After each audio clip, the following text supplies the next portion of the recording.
시공사가 자선사업과 같다면, 공짜로 뭘 자꾸 해준다고 한다면, 말로만 막 떠들고 서류나 뭐 근거를 보여주지 못한다면, 평당 단가로 싸게 공사를 할 수 있다고 한다면, 다른 시공사보다 훨씬 싸게 시공을 할 수 있다고 한다면 그 시공사는 무조건 피하시는 게 바람직합니다. 매우 위험할 수 있습니다. 사설이 길었는데요. 그럼 본론으로 들어가서 어떻게 결제 조건, 기성 조건, 공사비 지급 조건을 해야 하나요? 궁금하시죠? 건축공사는 크게 두 가지로 나눠집니다. 두 가지. 골조공사 그리고 마감공사 이렇게 나눠지는데요. 공사비 비율을 보면 50대 50으로 보시면 편하십니다. 뭐 설계를 어떻게 하느냐, 뭐 어떤 마감재를 쓰고 어떤 구조로 공사를 하느냐에 따라서 뭐 40대 60, 뭐 60대 40 이렇게 비율이 나눠지기도 하지만 보통 그냥 대부분 그냥 50대 50, 그냥 골조공사 50, 마감공사 50으로 이렇게 나눠진다고 보시고 기성 조건을 만드시면 편하실 거예요. 자, 그럼 공사비 지급 조건을 어떻게 해야 하느냐? 공사비 지급 조건이 결제 조건이나 기성 조건 똑같은 얘기예요. 제가 오랜 기간 동안 경험을 한 바탕으로 건축만 지금 20몇 년을 했죠. 정말 제가 경험을 하고 연구해서 고안해낸 공사비 지급 조건을 제가 알려드릴게요. 이거 제가 실제 경험을 해가지고 이거를 방어하기 위해서 만든 지급 조건이에요. 그러니까 다른 분들은 몰라요, 이게. 왜냐? 제가 만들어낸 거니까. 제가 가르쳐 주신 분들은 알겠죠, 그렇죠? 그리고 저한테 컨설팅 받으신 분들은 이렇게 공사를 하고 있는데 제가 알려드릴게요. 골조 공사 끝나는 시점까지 최상층 레미콘 타설하는 시점까지 공사비는 60% 이상을 지급하시면 절대 안 됩니다. 60% 이상을 지급하시면 공사가 멈추거나 준공 때 추가 공사비를 청구할 수 있어요. 마지막 지붕 레미콘, 뭐 옥상, 옥탑 지붕이라든지 뭐 옥상 지붕, 레미콘 타설하는 거 아시죠? 레미콘 콘크리트 붓는 거, 요 날짜까지 60% 이상 지급하시면 안 돼요. 무슨 얘기인지 아시겠죠? 준공 접수까지 전체 공사비의 80% 이상 지급하지 마세요. 80%. 준공 접수하기 전에 공사비의 80% 이상을 지급하게 되면 서류를 볼모로 해서 과도한 공사비를 요구하거나 분쟁을 일으키거나 준공을 지연시킬 수 있습니다. 그러니까 준공 접수 전까지는 80% 이상을 지급하시면 안 돼요. 꼭이요, 꼭. 그럼 어떻게 공사비를 지급하는 게 좋을까요? 방금 알려드린 대로 공사비 지급 마지노선을 참조해서 누구나 쉽게 공사비 지급 시점을 알 수 있도록 하시면 됩니다.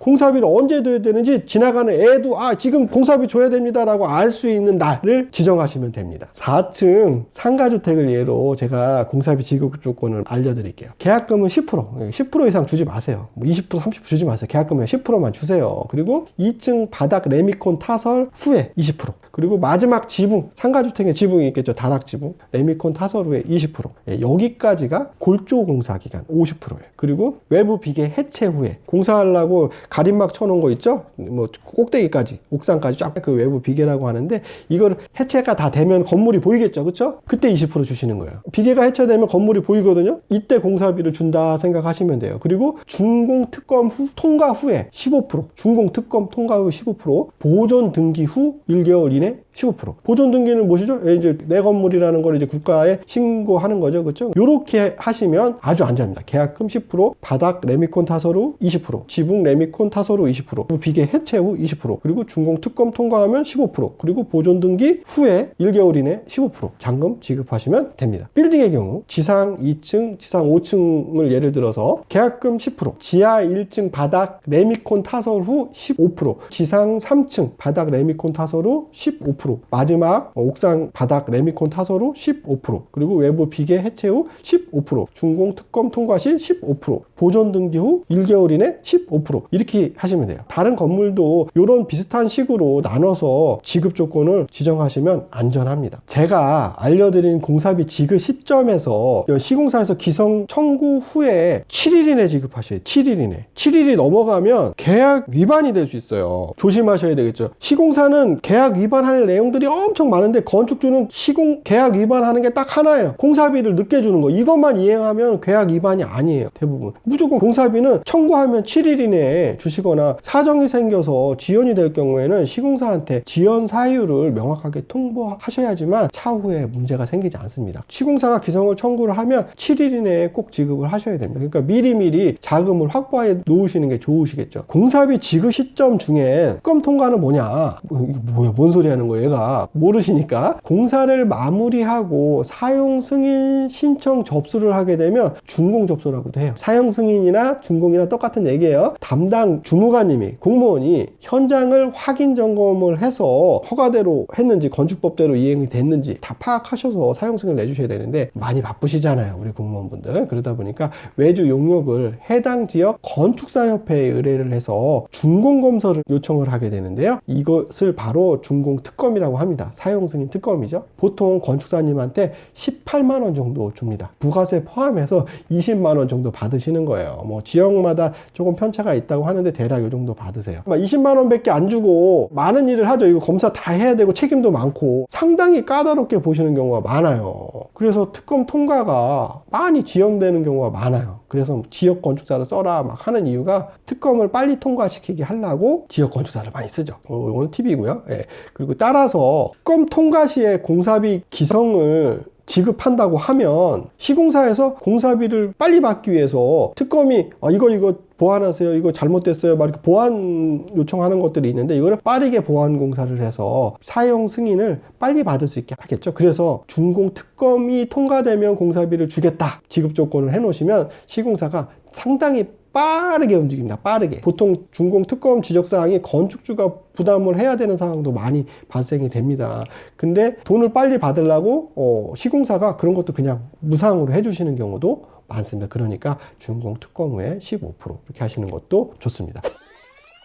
보존 등기 후 1개월이네? 이게 뭔 소리예요? 보통 시공사는 사용 승인 후, 그러니까 준공 후 1개월 이내에 잔금 지급을 하는 경우로 계약을 거의 대부분이 그렇게 하십니다. 이 경우에는 사용 승인이 났다고 해서 공사가 끝난 게 아니거든요. 잔손복이나 뭐 하자, 그리고 미비한 공사들 이런 것들이 상당히 많이 남아있는데도 사용 승인이 났다는 그 이유 하나만으로 잔금을 달라고 하시는 경우가 상당히 많습니다. 그러니까 공사도 다 안 해놓고 막 물 새고, 그리고 막 공사 아직 막 여기저기 청소도 안 해놓고 지저분하고 코킹도 제대로 안 돼 있고 막 여기저기 문도 막 삐끄덕거리고 막 그러고 문짝 떨어지고 유리 깨져 있고 막 이런데 돈을 달라고 하니까 돈을 주겠어요, 건축주가. 그쵸? 시공사는 아니 계약에 사용 승인 후에 주기로 했는데 왜 안 주냐, 달라, 그거 주면 마무리 해주겠다 이렇게 싸워요. 그러니까 건축주가 줄 수밖에 없는 거죠. 계약 위반이 되지 않기 위해서, 분쟁에서 유리하기 위해서 보존 등기를 제가 고안을 해낸 거예요. 사용 승인은 시공사하고 건축사, 감리건축사, 설계건축사님이 이렇게 세 분이서 접수를 해요. 세 분이서 서류들을 만들어서 접수를 하는데, 보존 등기는 건축주만 할 수 있어요. 물론 이제 법무사님이 하실 수도 있지만 건축주님이 하시는 거예요. 시공사랑 상관없이. 잔손복이나 미비한 공사, 뭐 하자 사항들이 많은 경우에는 그거 다 해줄 때까지 보존 등기를 안 하시면 돼요. 안 하고 있으면 계약 위반이 아니죠. 보존 등기 후에 1개월 이내니까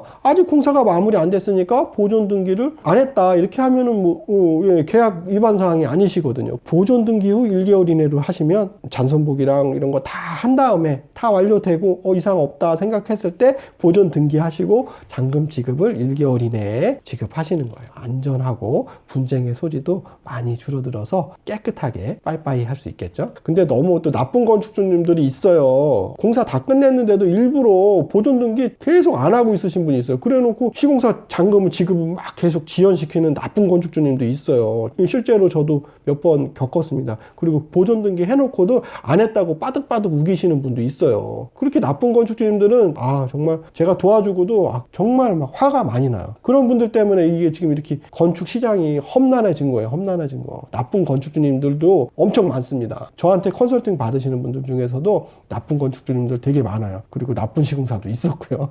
나쁜 사람은 언제나 존재한다. 저한테는 제발 좋은 분들만 오셨으면 좋겠습니다. 이렇게 제가 고안해낸 하는 지급 조건인데요. 이건 물론 시공사들이 100% 많이 싫어합니다. 근데 저는 견적할 때부터, 시공사 입찰할 때부터 이 지급 조건을 제안을 합니다. 견적 시부터 얘기했고, 그리고 계약 시 얘기하고, 또 계약 특약에 들어가기 때문에 잘 이행을 해주세요. 근데 이거를 시공사 계약 견적 다 받은 다음에 나중에 이제 계약 임박해서 지급 조건을 이렇게 해주세요 그러면 뭐 이런저런 핑계 대고 이러이러한 변명하면서 절대 안 해주세요. 그러니까 언제 하라고요? 견적할 때부터 이 지급 조건을 얘기를 해주셔야지 그걸 그대로 이행하니까 꼭 견적할 때, 시공사 견적 받을 때 결제 조건을 꼭 명기하셔서 이렇게 나는 지급을 하겠다라고 미리 얘기를 해주시면 안전하게 공사를 하실 수 있습니다. 아유, 숨차라.